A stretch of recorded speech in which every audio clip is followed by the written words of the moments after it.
bismillaahi raxmaan raxiim assalaamu calaykum waraxmatullaahi tacaala wabarakaatu kulanti wacan oo wanaagsan daawadayaal kusoo dhawaada warka janaalkeena runta wararka qodobada warkeena aad ku daawo doontaan waxaa ka mid noqon doona daawadayaal qoorqoor oo noqday hogaamiyaha keliya ee ku haray farmaajo iyo shirkii dhuusamareeb oo kusoo dhammaaday guuldaro farmaajo uu diiday mas-uuliyiinta la kulmay ra-iisul wasaare rooble eedeena u jeediyey caliyare oo eedeeyey ra-iisul wasaare rooble muxuu ku eedeeyey rooble iyo go-aanka haatan uu ka qaatay dagaalka farmaajo wararkii ugu dambeeyey ee xaalka guud ee doorashada ayaan daawadayaal warkeena kusoo qaadan doonaa haddaba daawade haddii aad janaalkeena ku cusub tahay subscribe noo saar janaalka wararkeena naleega iyo sheerka iyo commentiga noogu dadaala qoorqoor oo noqday hogaamiyaha keliya ee ku haray farmaajo iyo sidoo kale fashilkii uu ku dhammaaday shirkii ka dhacay magaalada dhuusamareeb madaxweynaha galmudug axmed cabdikaariye qoorqoor oo ah midka keliya ee ilaa hadda gacanta farmaajo ku haray ayaa haatan u muuqanaya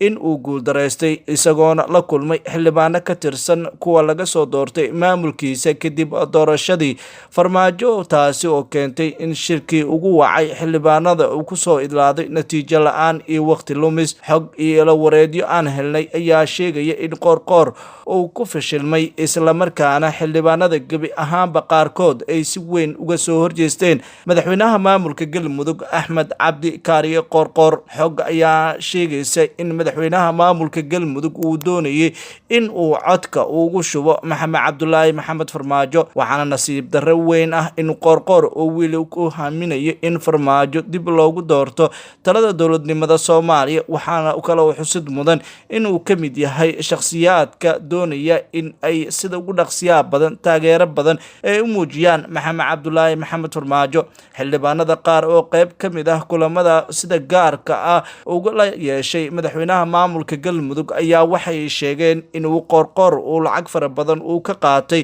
maxamed cabdulaahi maxamed farmaajo islamarkaana uu doonayay in uu garab buuxa uu siiyo sida uu sheegay madaxweynaha maamulkaasi qoorqoor oo rajada keliya ee farmaajo leeyahay ayaa la sheegayaa inuu niyadjab kala kulmay xildhibaanada federaalka ee galmudug laga soo doortay qoorqoor oo awalba dhaajinayay ama isku dhiirinayay madaxweynaha maamulka diriska la ah ee puntland siciid dani ayaa hadda waxa u muuqataa inuu ku guuldaraystay qancinta xildhibaanada galmudug taasina ka dhigan tahay ninka oo ku hangoobay barnaamijkii uu damacsanaa iyo qorshihii magaalada muqdisho loo imaan lahaa xildhibaanada maalmihii lasoo dhaafay ku sugnaa magaalada dhuusamareeb ayaa waxa ay gebi ahaanba intooda badan ay dib ugu soo laabteen magaalada tani muqdisho wararka ayaa waxay sheegayaan in madaxweynaha maamulka galmudug axmed cabdi kaariye qoorqoor oo culeys xoogan uu haatan u wajahayo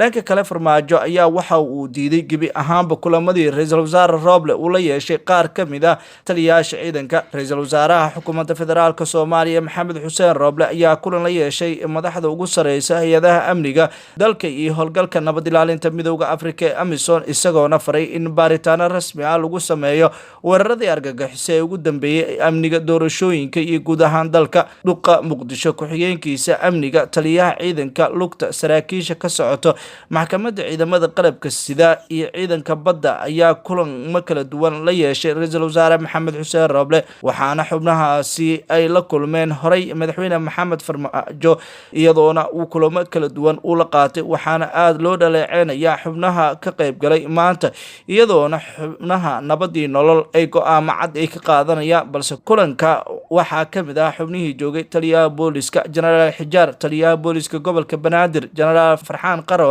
taliyaha xooga dalka jenaraal odawaa yuusuf raage iyo saraakiil kale oo horay ula kulmay farmaajo kana qayb galay kulankii farmaajo kulankan ra-iisul wasaare rooble uu shir gudoominaya ayaa waxa uu ahaa mid aada ugu duwanaa kii horey uu u qabtay madaxweyne farmaajo oo ay ka qayb galeen saraakiisha amisom ee jooga soomaaliya iyadoona taasi u muuqatay mid saameyn fara badan ku yeelanaysa madaxweyne maxamed cabdulaahi maxamed farmaajo ra-iisul wasaaraha soomaaliya iyo sidoo kale madaxweynaha dalka ayaa ayaa khilaaf xoogan uu ka dhexeeya iyadoona mas-uuliyiinta ay dhammaantoodba ay si gooni ah ay kaga hadlayaan tallaabooyinka ku aadan xaaladaha amni ee dalka waqtiga kan ka jira. Cali Yare Cali oo ka mid ah saraakiisha maamulka gobolka Banaadir ayaa eedeyn u jeediyey ra-iisul wasaaraha Soomaaliya Maxamed Xuseen Rooble, waxaana uu ku eedeeyey in ay shirkaasi ay ka qayb galaan madax ka tirsan Amisom ay qalad ahayd sida uu sheegay, waxaana uu tilmaamay in taasi marnaba dan ugu jirin shacabka Soomaaliyeed. Horey ra-iisul wasaare Rooble ayaa waxa uu sheegay in ay muhiim ay tahay in saraakiisha Amisom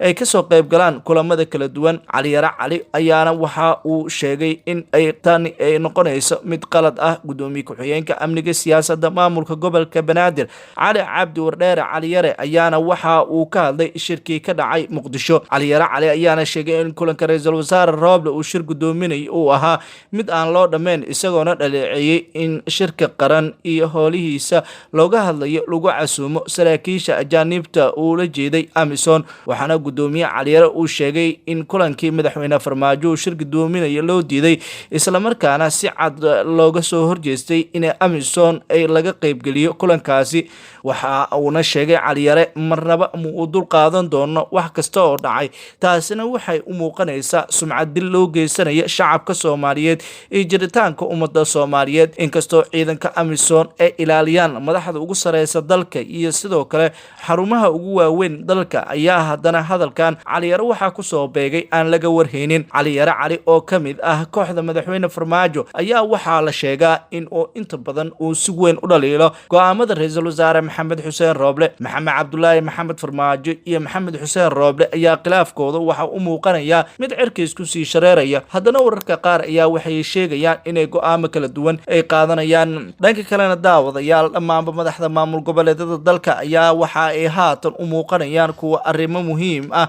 ka yeelanaya xaaladaha siyaasadeed ee dalka waqtiga kan uu ku jiro. Madaxda maamul goboleedyada Puntland iyo Jubbaland ayaa dhammaantoodba haatan waxay u muuqanayaan in ay tallaabooyin adag ay qaadayaan oo ku aadan arrimaha doorashooyinka. Wararka ayaa waxay sheegayaan in hogaamiyaha Puntland iyo sidoo kale hogaamiyaha Jubbaland iyo kan Hirshabelle ay haatan ay noqonayaan kuwa isku mowqif ah, iyadoona tani ay u muuqanayso in culays xoogan ay saarayaan qaar ka mid ah madaxda maamul goboleedyada ugu horeeya Cabdicasiis Laftigareen iyo Axmed Cabdi Kaariyo Qorqor. Madaxweyne Farmaajo oo si weyn ugu tashanayay madaxweynaha maamulka Hirshabelle ayaa haatan u muuqanaya in madaxweynaha Hirshabelle uu weji kale uu la soo baxay, taasi oo wejigan kale saameyn badan ay ku yeelanayso kooxda madaxweyne Farmaajo. Madaxda maamul goboleedyada oo dhammaantoodba haatan hankooda iyo riyadooda ugu weyn uu yahay inay tallaabooyin waaweyn ay qaadaan oo ku aadan arrimaha doorashooyinka. Dhammaanba arrimaha doorashooyinka ee haatan jira ayaa waxay u muuqanayaan kuwa boob ah, eedeemana loo jeedin madaxda sare ee maamul goboleedyada. Walow ila wareedyo ay sheegayaan in hogaamiyaha Puntland uu haatan taageero fara badan uu helayo, iyadoo saadaasha ugu weyn ay jirta ay tahay in madaxweynaha maamulka Puntland Siciid Cabdullaahi Dani uu noqonayo madaxweynaha Soomaaliya. Haddii uu Siciid Dani uu noqdo hogaanka ugu sareeya dalka, waxa inta badan ay faa'iido fara badan ugu jirtaa kooxda Xasan Sheekh Maxamuud oo ay labadu shakhsi ay yihiin kuwa aad isaga agdhow. Dani iyo tiimkiisa ayaa haatan loolanka ugu xoogan ay kala kulmayaan kooxda Farmaajo u muuqanaysa in culaysyo siyaasadeed oo cusub ay geli doonaan. Guud ahaan daawadayaal, warkii oo aad ka daawanayseen janaalkeena runta wararka saaxiibayaal waa naga intaa. Haddaba daawada haddii aad janaalkeena ku cusub tahay, subscribe noo saar janaalka wararkeena, like iyo share iyo comment noogu dadaala. Waad mahadsantihiin. Nabadgelyo.